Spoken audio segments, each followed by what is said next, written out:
you all for tuning in to another episode of Outside the Shop with me, your host, Daryl D. Lane, as always, where I get to talk about everything that I normally don't get to talk about on my normal sports podcast, Barbershop Sports Talk. We are going to have a lot of stuff today. By the way, you can find Barbershop Sports Talk on Spotify, iTunes, Stitcher, Apple Podcasts, Google Podcasts, iHeartRadio, all your podcasting apps and platforms. I had Kenny Sim come on, scouting expert for 247 Sports, and we delved into kind of everything that transpired and happened during Week 15 of the NFL season. So definitely check that out, folks. Really interesting listen. The next podcast I'm actually going to do is going to be with Ben Karen. We're only going to do 2 podcasts this week, and that's going to be a preview of everything that's going to go on within the NFL for Week 16. So be on the lookout for that. So here's what we got on the agenda. The Pittsburgh Steelers lose to the Cincinnati Bengals. The lowly Cincinnati Bengals that are without their best player, Joe Burrow, by the way, number 1 overall draft pick, 27-17.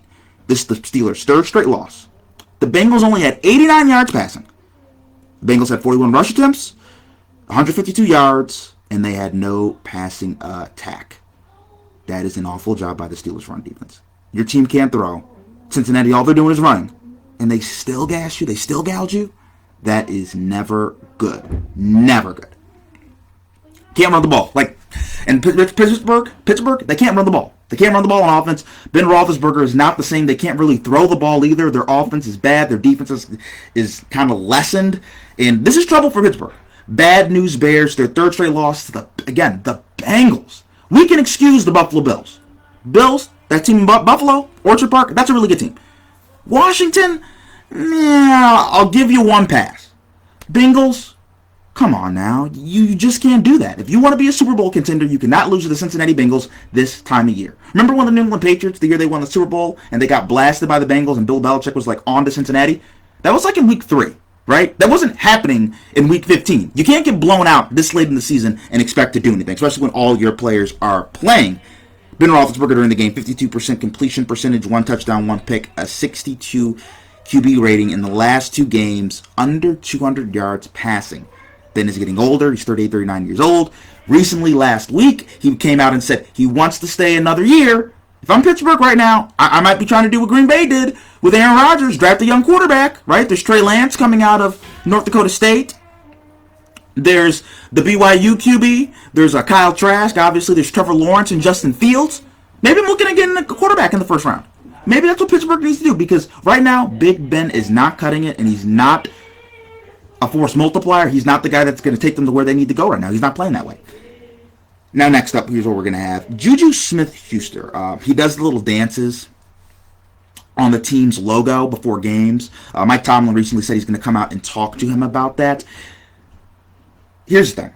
Well, I do not think JuJu dancing on logos has anything to do with whether the Steelers win or lose football games, right? It's not the reason that they gave 150 yards rushing to the Bengals, right?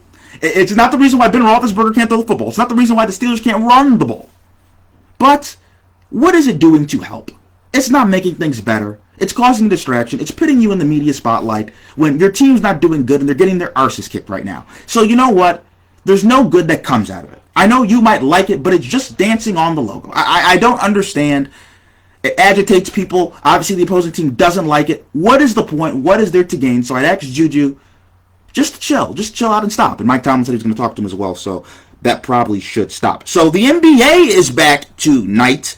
The Los Angeles Lakers are the betting favorite right now to repeat as NBA champions. Now, for all you guys who think the Lakers are a shoo-in to win, I'm just going to say this. Remember that team, the Golden State Warriors, with Kevin Durant, Steph Curry, Klay Thompson, Draymond Green? That team almost lost to the Houston Rockets. They were a Chris Paul injury, Game 7, away from beating the Golden State Warriors. That Rockets team, right? They were Game 7 from beating the Golden State Warriors with Steph Curry, Draymond Green, Klay Thompson, and Kevin Durant. Anything can happen, right? It's going to be a long year. A lot of things can transpire, right? The Kobe and Shaq Lakers. They had some close calls. Remember LeBron James in Miami? The Indiana Pacers with Roy Hibbert as their second best player and Paul George. We all know how some of us feel about Paul George and what he is or isn't. That team took the heat with Dwayne Wade and Chris Bosh and LeBron to 7 games. There are teams that are going to be able to push the Lakers. Some teams that I have right now that I think are potentially interesting to look out for. The Brooklyn Nets, right? KD comes back. You have Kyrie. I think that's a team. Also, the Philadelphia 76ers. If Ben Simmons and Joel Embiid ever realize their potential, Doc Rivers is a championship-winning coach. Maybe they could be, a team that comes out of nowhere, kind of like how Toronto did a couple of years ago. In the West, right, the Clippers. You still have Kawhi, you still have Paul George, you still have Patrick Beverley, you still have Lou Williams. They added in Serge Ibaka. They have Luke Kennard. The Clippers should be there in the end. And I think the Denver Nuggets, the team that was in the Western Conference Finals last year, potentially they could make a move, maybe get a third option, a third piece, trade Michael Porter Jr., or maybe Michael Porter Jr. develops into that third guy. Nikola Jokic, Jamal Murray take a leap forward and a step forward, and they're able to contend with the Lakers. So I think there's 4 teams right there that you have that could push the Lakers. So Nets versus Warriors, that's going to be one of the games on the TNT broadcast tonight. Here's some things I just want everybody to look for. Kevin Durant, how does he come back? How does he look? He tore his Achilles, right? How does he look? Regular season action, live go, live bullets, it's all firing, it's all out there. How does he look? That's what I'm interested in. How do Kyrie and KD fit together, right? We all know that, it takes a lot to mesh these type of guys together. They all talk about how great friends Kyrie and KD both are. How does it look? Also, Steve Nash, right? First-year head coach. Is he a competent coach? Browns fans could probably tell Freddie Kitchens wasn't a competent coach. Can you tell that Steve Nash is a competent coach? On the Warriors side, how does Steph look going solo? How does Steph Curry look going solo when he's by himself? And James Wiseman, their second overall pick, will be starting. And we can see how good he is as well, and if he is the real deal. Also, Paul Pierce, Chris Bosh, Chris Webber headlined the 2021 Basketball Hall of Fame for the nominees. I just want to say congrats to those guys. I know that's a super cool honor. And now I want to go to this, college football. Clemson head coach Dabo Swinney says, Ohio State, he put Ohio State 11th in the coaches poll, right? So for all of you who don't know, there's the AP poll, which is the Associated Press writers. There's the college football playoff committee rankings, which is, how it determines who gets in the playoffs. And then there's the coaches poll, which is all the coaches and they vote. Dabo Swinney put Ohio State at 11. Now he's doing this because he doesn't respect what Ohio State and the Big Ten did. They didn't play the game that the ACC did, the Big 12 did, and the SEC did. So he's kind of saying they should not be in there. They don't deserve it. Ryan Day kind of claps back, and I think this is going to be a really interesting semifinal, right? Because this is going to be the 2-3 matchup. You have Trevor Lawrence versus Justin Fields, 2 guys that were in Georgia high school football at the same time. You have Ryan Day versus Dabo Swinney. You have 2 of the next tier programs in college football kind of competing to see who can take on Alabama. Nick Saban, the giant boogeyman, that big bear in that room, that big lion in the room that everybody's trying to slay.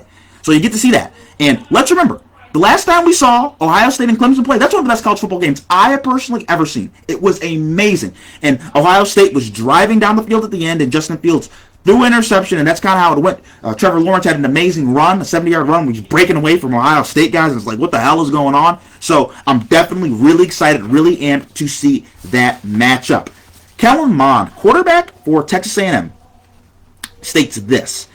Because at A&M, let's everybody remember, A&M is out of the college football playoffs. They were the 5. They were the 5th team. Notre Dame was the 4. He says, all the SEC teams that are mediocre in the media's eyes would run tables in some of these other leagues. Only a few teams out of the SEC can play in the SEC. I think this is a little wrong here. Little wrong. Now, I think the SEC is the best conference in college football. But let's just look at this. You want to know how many top 25 teams were ranked in the Big 10? 4. You know how many top 25 teams were in the Big 12? 4. You want to know how many top 25 teams were in the SEC? 4. You want to know how many top 25 teams were in the ACC? 5. It's not like the SEC, like all these teams just cannot play in the SEC. There's Florida, there's Texas A&M, there's Georgia, there's Alabama. Like after that, like I'm saying, let's calm down. LSU had a down year. Auburn had a bit of a down year. And like I said, the ACC, they had more teams in the top 25 than the SEC did. Now, I'm not saying the ACC is a better conference, because they're not. But let's just calm down. And you want to know what? The teams that end up getting into the college football playoffs over A&M, Clemson, they could play in the SEC. Ohio State, they could play in the SEC. And you want to know Notre Dame? They're about the same team as A&M. So I do not know what all the complaining is about the Aggies. And lastly, Dwayne Haskins has a what the F moment. Getting caught in a strip club without a mask during the pandemic. Dwayne, you gotta know better, my guy. Not a good look. Particularly when you're not that good, right? Like, maybe if Aaron Rodgers, and that's probably why Aaron Rodgers is great, you don't see Aaron Rodgers at the strip club during a pandemic. But needless to say, you see James Harden, different sport, but you see James Harden doing that. But Dwayne, at least be Patrick Mahomes before you start doing crazy stuff like that. At least. That's all I'd recommend. If you're going to do the wrong thing, at least make sure you're good. At least make sure you're good. And that's all we have for this edition of Outside the Shop with me, your host, Daryl Lane. Like I said, if you guys want to check out the podcast, Barbershop Sports Talk, you can check it out on iTunes, Spotify, Stitcher, Apple Podcasts, Google Podcasts, iHeartRadio, all your podcasting apps. I'm going to be uploading this to YouTube in a bit, so you can check that out and some other content I have for you, so definitely subscribe to that. You can just type in Daryl Lane on YouTube, and you'll find it'll come right up. So definitely do that. Thank you all for tuning in, and God bless.